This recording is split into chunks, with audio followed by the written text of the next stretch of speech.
ప్రభాకర్ రావు నోట హరీష్ రావు పేరు. Phone tapping ఎంక్వైరీలో ఆయన పేరును ప్రస్తావించిన ఎస్ఐబి మాజీ చీఫ్.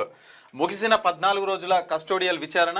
సిట్ చేతికి కీలక ఆధారాలు. కొత్త సిట్ బృందంతో ఇంటెలిజెన్స్ చీఫ్ విజయ్ కుమార్ భేటీ.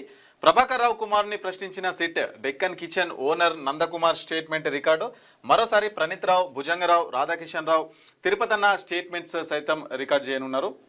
ఇక ఫోన్ ట్యాపింగ్ కేసు విచారణ తుది దశకు చేరుకున్నది. గత 14 రోజులుగా ప్రభాకర్ రావును విచారించిన సిట్ ఆ వివరాలను నేడు సుప్రీంకోర్టుకు అందజేయనున్నది. వారం రోజుల పాటు జరిగిన విచారణలో కీలక అంశాలు వెలుగు చూశాయి.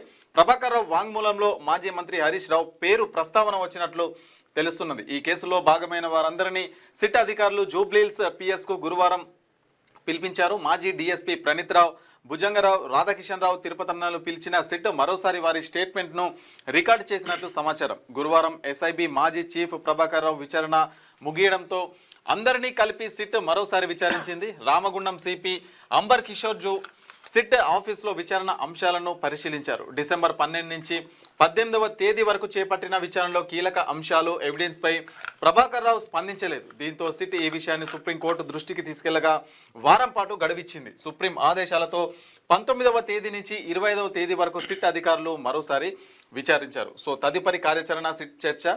ఫోన్ ట్యాపింగ్ దర్యాప్తులో తుది దశకు చేరడంతో తదుపరి విచారణకైతే మనకు వాయిదా వేసినట్లుగా తెలుస్తూ ఉంది.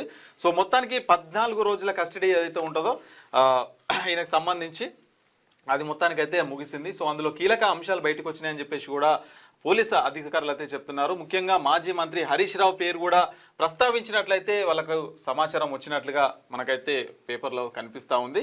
సో ఇక దీంట్లో కీలకమైనటువంటి వ్యక్తులు ప్రణీత్ రావు, భుజంగరావు, రాధాకిషన్ రావు, తిరుపతన్నలు వాళ్ళ స్టేట్మెంట్ కూడా రికార్డ్ చేసే అవకాశం ఉందని చెప్పేసి కూడా అవుతుంది. మొత్తాలు 14 రోజుల కస్టడీలో కొన్ని కీలక అంశాలు బయటకు వచ్చినట్లుగా సిట్ అధికారులు అయితే చెప్తున్న పరిస్థితి.